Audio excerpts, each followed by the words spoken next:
Welcome back to Success Through Connections. Today I have a wonderful guest. I'm really excited to get into his topic.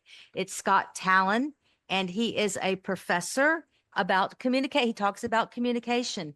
He's got a very impressive background. He's got degrees in Harvard University, at University of California, and Stanford University. I'm impressed already. Forget the rest of it. So Yeah, let me give you a little I don't background. know if I could get into any of those today without upping up my high school and college We're good. grades and game. That's okay. Well, Scott is our social media expert. He talks about personal branding, social media.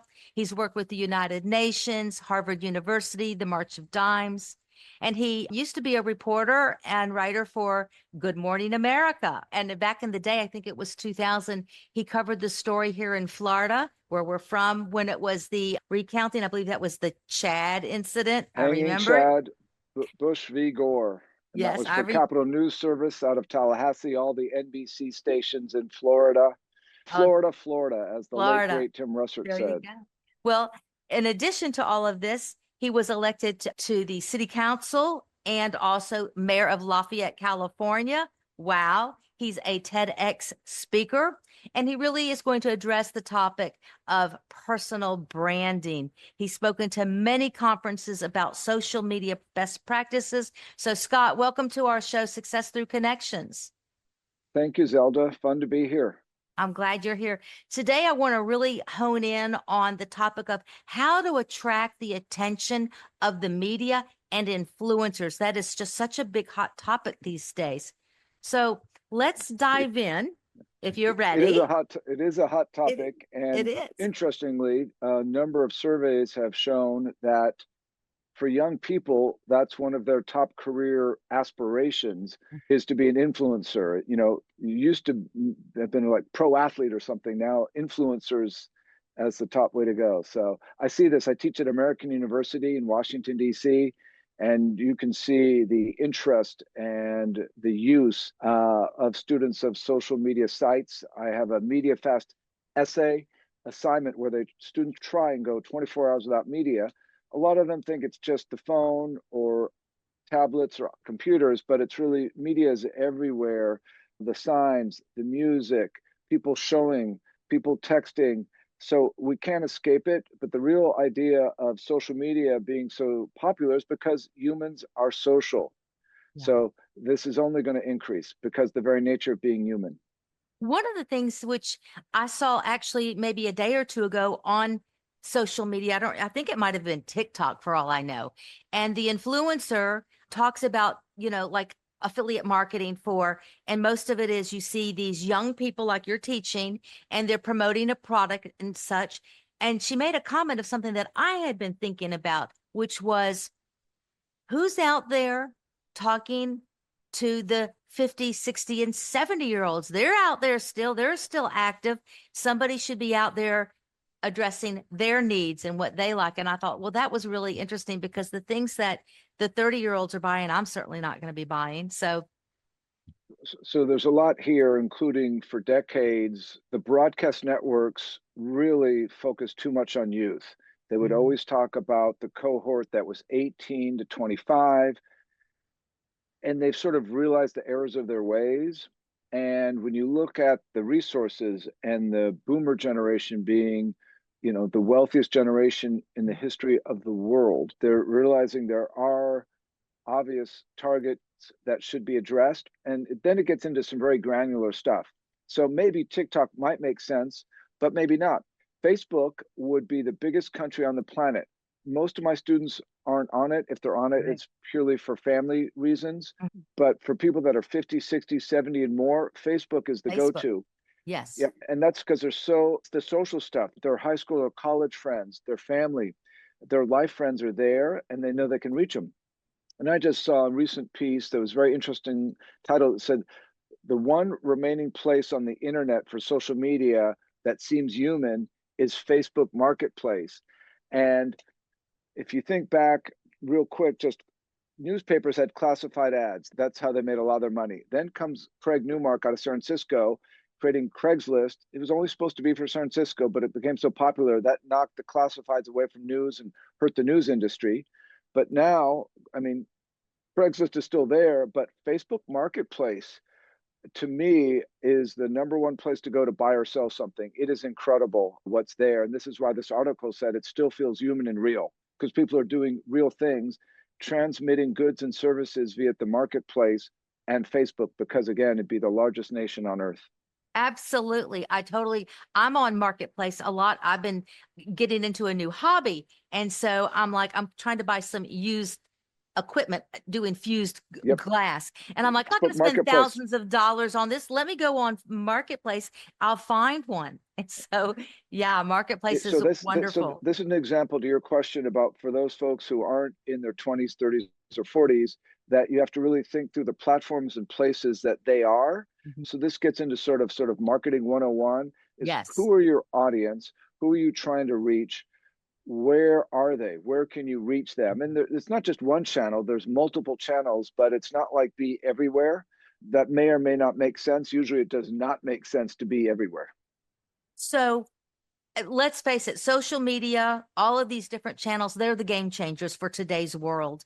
And so I'm wondering for the business owner that wants to up their game, not necessarily the beginning business owner, but somebody who's a little bit established and all that, where should they start to get noticed in media? Is it, like you said, figuring out who your client is and going to that? I mean, where should they So so start? so that's actually where they should start. They should talk to their customers and clients, and they could do this just by conversation. They could do it by email. They could be more formal and have what's called a focus group, and just ask them is like, where do you get your information? Where do you go online? You could even do it somewhat interestingly, as sort of an experiment, and just watch where people go on their phone when they're in the office, and just sort of see like, or ask them, where do you go when you're on your phone or online, and listen to those places. I'm guaranteeing for older audience, Facebook would be one. Could also be potentially YouTube.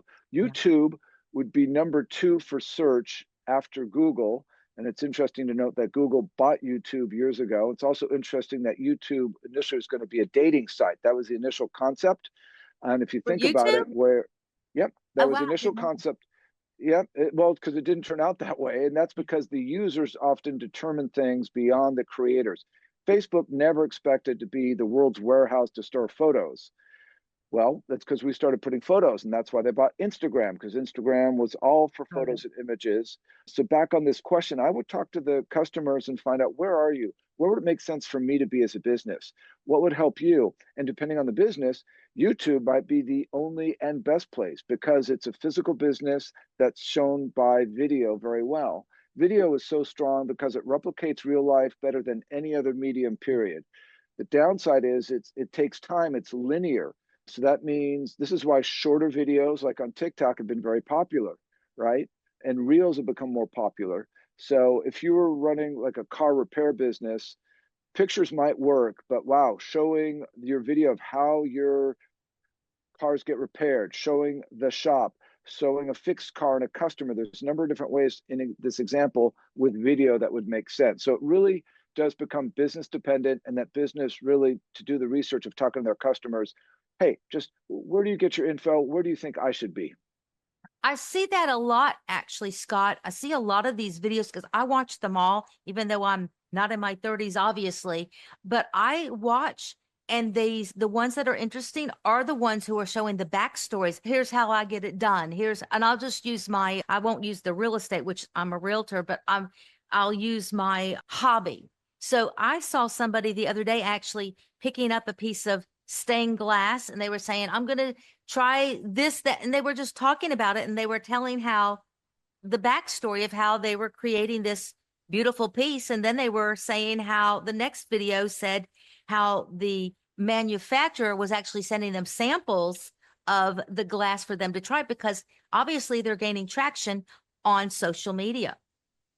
So there's a couple of things here. One is, while you want to talk about your business, you also want to be careful and cautious of not overdoing it, especially if at some point it seems like you're really reaching for topics that are interesting, and that at some point the backstories become too granular and too So what do you do? Well, what you want to do is think about your audience and what else they might be interested in.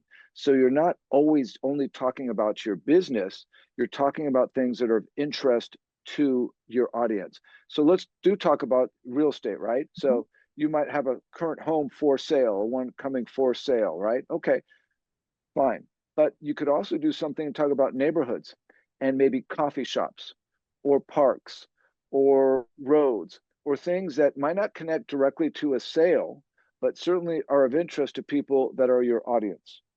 Does that make some sense? Absolutely, it makes So sense. It's absolutely. here's the sorry here's the I don't want to forget this, Zelda. Here's the nice part is it then makes it easier for the business owner to come up with content ideas when they're not always focusing on them and their business, which can be a little bit too much sometimes. That they give other things that are of interest to the audience that may be directly or semi-directly related to the business itself. So that makes total sense. It's and Sorry to jump in again. And no, no, another no. I example, want you to jump in all you want. It's not, it's all, yeah, no. back to the car repair example I brought up, right? Well, one thing at some point that car repair could be like the car washes he takes his cars to, or the cars he repairs, and go through the car wash. And it would be a great video because you just put a microphone on, you're talking, you're driving, like, yeah, after we finish the work, we like to take them to the car wash. Here's the ones we use. Here's why, and then go into what's a clean car and maybe even a tip about being careful with some car washes because they can scratch the paint, what kind of wax. So it's not about the car repair service at that point, but it's very much connected and it's very much, I think, very helpful potentially to the audience. Absolutely. So, I mean, and when you mention car washes, I think of my son who has a side gig. He's a car detailer. It's like details cars for people that don't want to go through those car washes and scratch up their cars potentially. So, yeah. So if your son was doing social media, video would make sense. I also Yeah. think pictures would make sense. So maybe Instagram. Mhm. And what he could do is take a car he's detailed and it be in like some parking lot at some mall somewhere and go, here's a detailed car and here's the car that's next to it. Can you see the difference? And even go, underneath the wheel well, underneath the car, look at the grill and just go, yuck, look at these bugs on this dirty thing, look at the detail. So it's a contrast that could best be shown by media. In this case, I think photos and or video. When you talk about media, it used to be back in the day when you wanted to get the media's attention, it meant, like you saying, the newspaper, and you'd send out a press release. Do people even do press releases anymore? And where would they send those to? They do, and I teach a class at American University in PR writing and press releases. So that's still, even though it's an imperfect medium because it just relies on text for the most part, it still has a place because there are newspaper reporters or local bloggers that still like they know what it is. We all know what it is, right? If you have a website, you can also then put the news release on the website. So I wouldn't just rely on the press release anymore. You'd have to, and hopefully have more with it, but there's still a place for that, including trying to pitch a news organization, a newspaper, a news station, or again, bloggers who are covering that industry wherever they might be located and putting it on your website, but again, with other mediums as well. So the press release is not dead. I'm surprised it's still alive, but it is not dead. And Yes. its death is premature. My son, my And there, my sister was on a webinar the other day, and she said she was listening to them, and they were telling her to send out a press release, and that's what got my attention. I was like, "Where are you going to send a press release?" It's like it's not like the yeah. news. There's no newspapers. So how do So you so where? so so there still are newspapers, and there's also media lists that will tell you Where to send? which news editor or news reporter to go to. So let's say we're in the Orlando area. I mean, there's the Sentinel and there's other news, smaller regional neighborhood news. There's also free newspapers. We tend not to think about these things, but they're Mhm. still alive. They're there. They're physical Yeah. artifacts you can pick up, and they are always looking for content. So they probably would love press releases, right? Because they don't have as big a staff, they don't have the resources. So this is a little bit about knowing your industry, knowing your area, realizing it's a mix of sort of older things like a press release and newer things like perchance like TikTok. It's a mix. So, Scott, how does one, if they want to do these print media type things, or really even just even getting on the news, how do you position yourself as newsworthy? So you have to first understand who are the readers or watchers of that news outlet. So you have some idea that you can then confidently say, okay, this is why my thing would be of interest to them. So you have to understand a little bit of the newspaper. You can, again, just do your own little field research. Ask people that read the newspaper, why do you read this newspaper? What sections are the favorite? Why do you watch this newscast? My father, Jack Talan, turning 100 years young this May, watches David Muir almost every night, Monday through Friday, right? And he just thinks he can trust David Muir. David Muir is relatively calm, cool, and collected. He's not getting too excited. He lets the news speak for himself. So that gives me an insight as to who else might watch David Muir on ABC News every night. So in this context is then to think about what is new or newsworthy. Is your business part maybe of a trend that you've got some evidence or you read something elsewhere, and then you can say to your local person, hey, this trend is happening in other parts of the country. I do this here. I'm just making this up. I do like boutique pampered pet care, which means blah, blah, blah. I'm just completely, coming up out of the blue with this. But if that trend was happening in like Southern California and you're doing that that would be newsworthy. And that might even be a perfect segment for a TV talk show, a morning talk show, which is lighter news, more people friendly news, more consumer news. So again, you have to understand these news, different types of news places and what might work for your business and what the news is in terms of what's happening and latching yourself onto a trend. So, For example, what makes a pitch stand out, and what are the biggest mistakes that you want to avoid? so number one thing is don't use the word pitch. Okay. Reporters don't want a pitch, they want a story. Okay. And then So you let would me say, rephrase that. What makes a good story that okay, stands out, and what are the things to avoid? okay, so great reframe and rephrase. So what stands out is something that is of interest and or benefit to that news audience.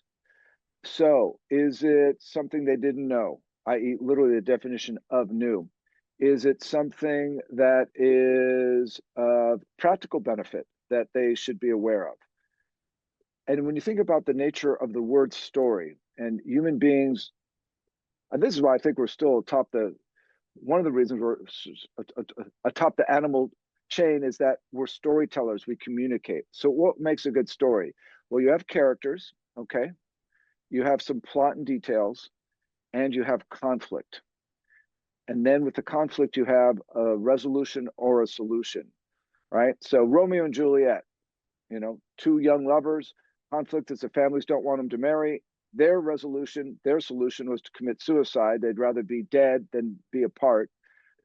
It was set in Italy, right? So there's this sort of off the cuff. Most of us are familiar with Romeo and Juliet. So to bring it something closer to home, sunshine in Florida. If you don't have a garage or a carport, then your car's paint might be getting dull or peeling because of so much sun all the time.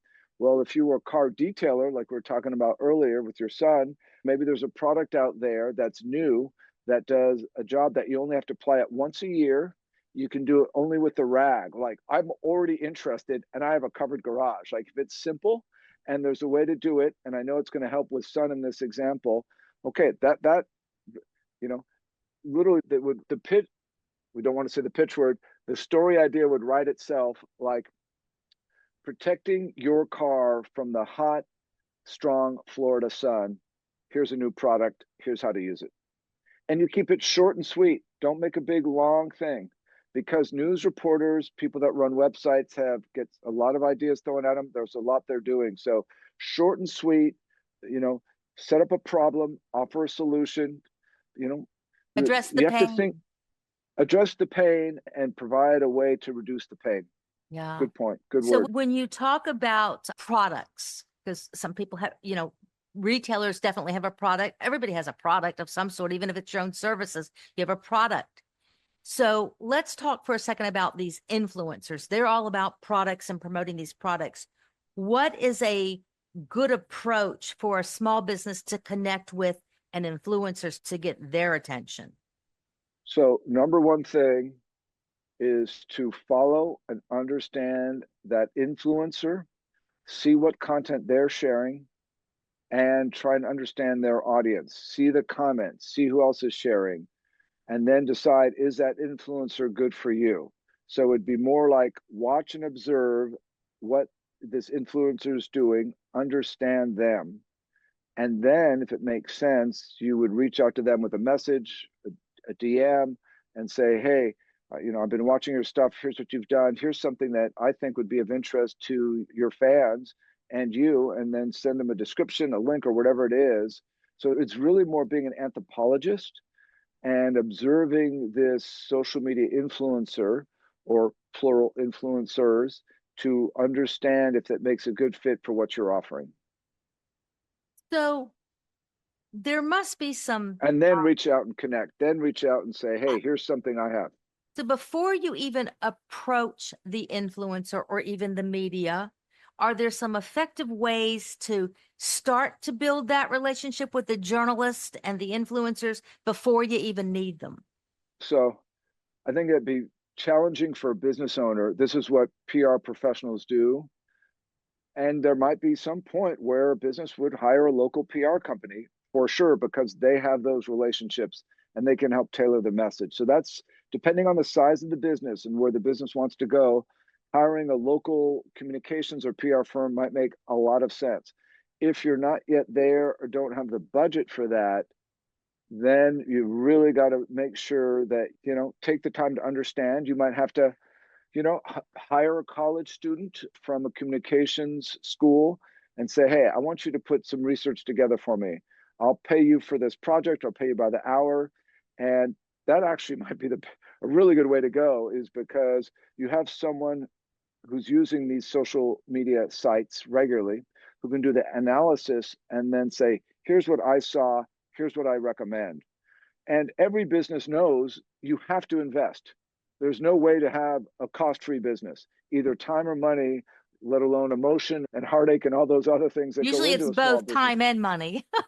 Correct. And your sort of emotional stake in it, right? Yeah. So I would say, if you can't hire a local PR firm, then hire a local college student from a communications PR program, and explain your business, meet with them. You can do it on Zoom. You never have to meet them in person, just all this electronically, and say you want to report. And you could even ask for them to come up with some example social media content that then would give you ideas. And then at that point, the research project's done. You could decide to hire that student to do it. And I've had plenty of people over the years that have done that, where they hire a student to do their social media for them for a campaign, a product launch, a new introduction, whatever it is. And it might be that you contact the communications department of the universities, because they would know the students there Yep, that yep, are good at yep, the yep. video, good at the That's a whatever. gr- So, yeah. great example. Like, literally say, Professor, I understand you teach this and this. I'm a local business person. Here's the business. I'm offering a paid, you could call it an internship or paid job, paid opportunity. Would you mind sharing this with your students? Like, most professors, I hope, would be willing to do that. I know I would, because you're giving student real life experience and they're getting paid. I think it's tough if you're not paying them. And I don't know if some I don't think professors that would say, exists anymore. well, it does less and less. It's still there. Yeah. I So think it's a great idea. I know I've watched on social media where they say, how did you get that great job? And they go, well, while I was in college, I was interning. And then they So hired me after college. So, I yeah. just talked to a student, Avery, who was interning at a place in New York, was part of a big PR conglomerate over the world, and she got her job. She's graduating in May, and she'll be working there from the internship. So that's a little bit different. That's more formal. Students can legally intern. It's different than volunteering. They're not supposed to be taking someone's job. They're supposed to be learning something new. So there's like these rules and regs with interning. But in terms of just a small business hiring someone, that's a much easier thing to do, working with the professors or the dean or whoever, and just, I have a paid opportunity for students. I'd be happy if you could share this. Yeah. Let me ask you this. Is there Can you give me any examples of some smaller, not the giant big companies, but some of the smaller companies that are doing a really good job of getting the social media attention? And what can we learn from that? There's too many to go through. So what you should do is let's pick a different type of business than we've talked about. Okay. Most of the people that I know are in service related businesses. Okay, give me one example. Insurance, it just popped into my head. Okay, Insurance, a mortgage. I love insurance. I talk about it in my class because it's an amazing concept, and we're fortunate to have it. And I've had a recent student. He was working for an insurance company while being a student. So love the example. Love insurance. So in that case, it partly depends on the industry. Are they part of like a biggie like State Farm or Geico, or do they have their own sort of local regional one or smaller one? That would depend. But I would just find out, I would just literally search, maybe even use AI and have a conversation with AI. Hey, I have a small franchise insurance company based in Central Florida. I'm looking for some examples of best practices or award-winning social media campaigns for smaller sized insurance, offices. See what it comes back and then fine tune it. And I just listened to someone this weekend do a whole dialogue that was very similar to this in terms of a back and forth. It was for real estate, but it was fascinating to listen into this conversation with an AI bot. But wow, I love AI and I have those conversations all the time. And it honestly, Scott, it blows me away. It's like I'm really talking to the person. It's correct. And you can crazy. really fine tune stuff. So this is why this example would work very well, because you could keep fine tuning back and forth, and it might take two, three, four, five, six, but so what? It's worth the time to have this conversation. And then you could ask, hey, create campaign, create a social media plan, and then you could work with the student or whoever or someone in your office in this case, and then comes into execution of it. Yeah, I have a friend, she's an artist, and I tried to talk her into using one of the AI tools. And instead, what she did was the other night, she says, "Hey, my friend, my AI expert, this is what I'm trying to accomplish. Can you please help me out?" So I'm like, "Sure." Gave her answer, went on to the AI tool, and here's your answer. I'm a brilliant Zelda, person. this reminds me of about 25 or so years ago, where people would ask, do we really need a website? Because it was so early that people didn't know. The answer seems obvious now, right? And then, oh, social media, do we really need to do this? Well, the answer seems obvious now. I think AI is very similar, that there's so much there that we need it.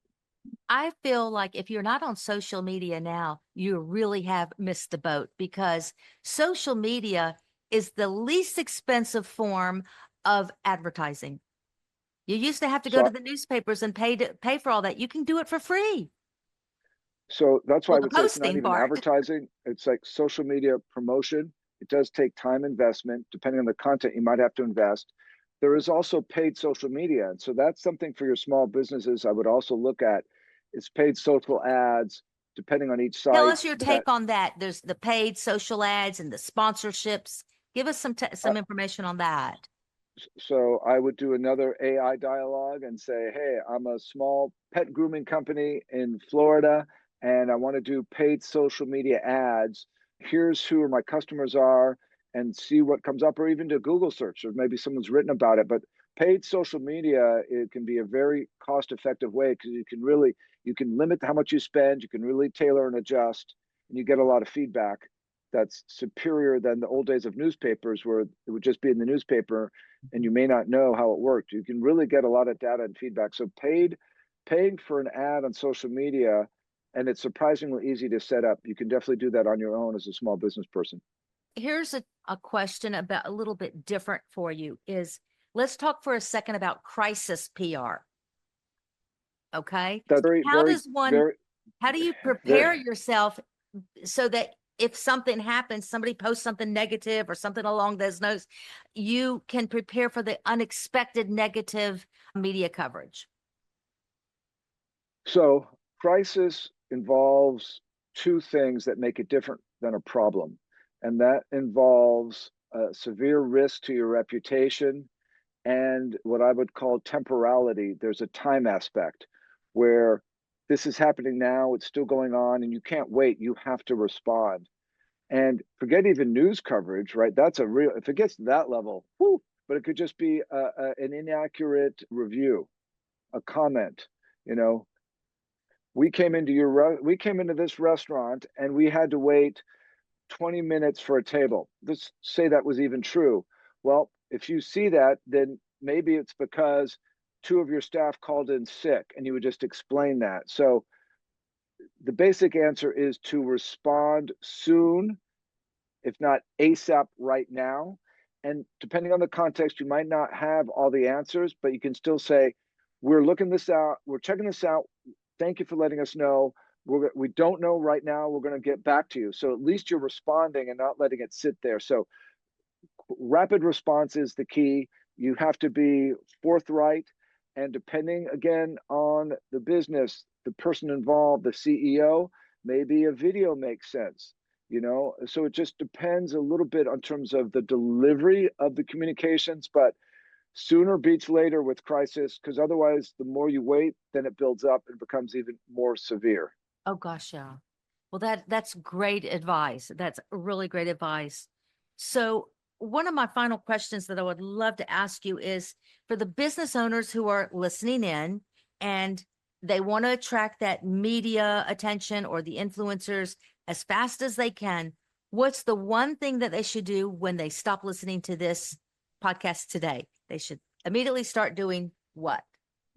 They should watch different influencers and find the ones that make sense for them and their business, and maybe start engaging, depending on the platform, commenting, sharing, learning, and then seeing about reaching out to that influencer and saying, hey, would this interest you? Would I do interest you? And you might have to either explain it by text, or maybe you can show an image or have a little video clip or something. So depends again the nature of the business, but you really, you don't want to waste your time and you don't want to waste the influencer's time. So you want to spend the time understanding that influencer and if they're a good fit for you and your business.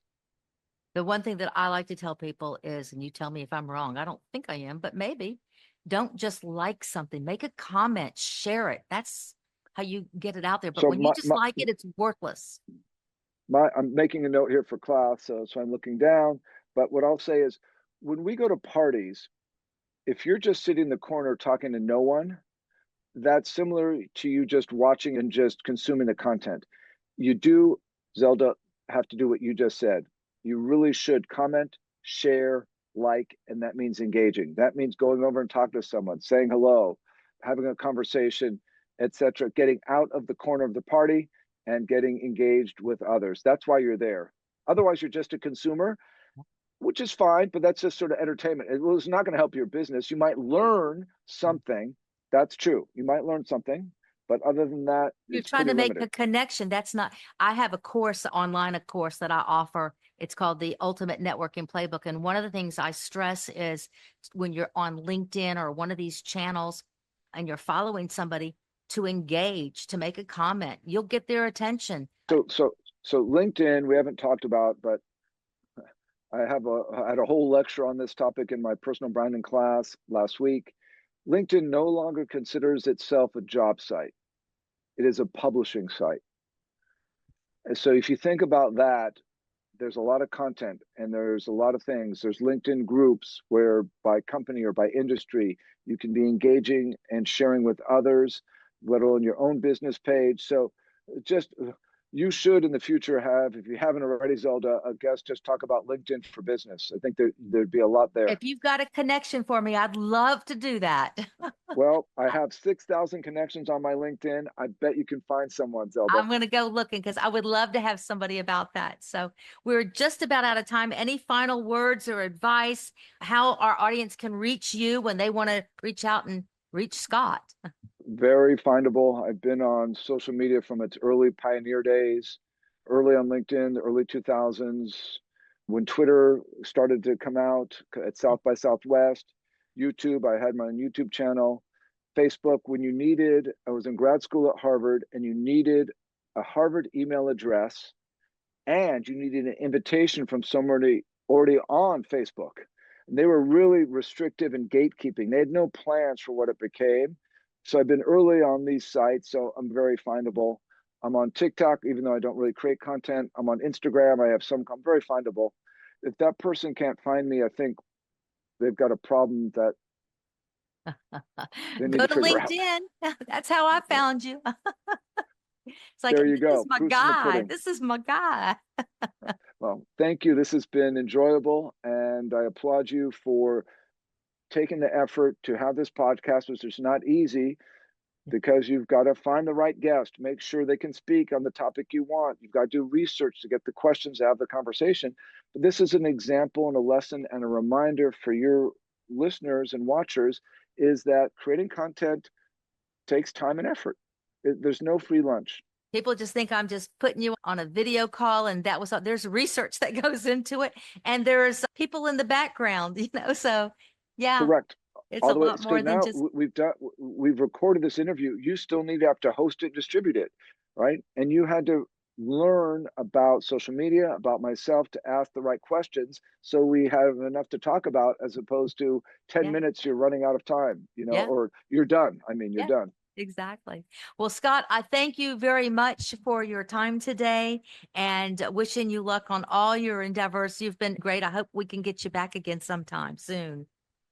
No promises. The future's a funny thing, but I'm so glad to be here today and I can't wait to watch this, Zelda. Thanks, Scott. Appreciate it. Bye You now. got it.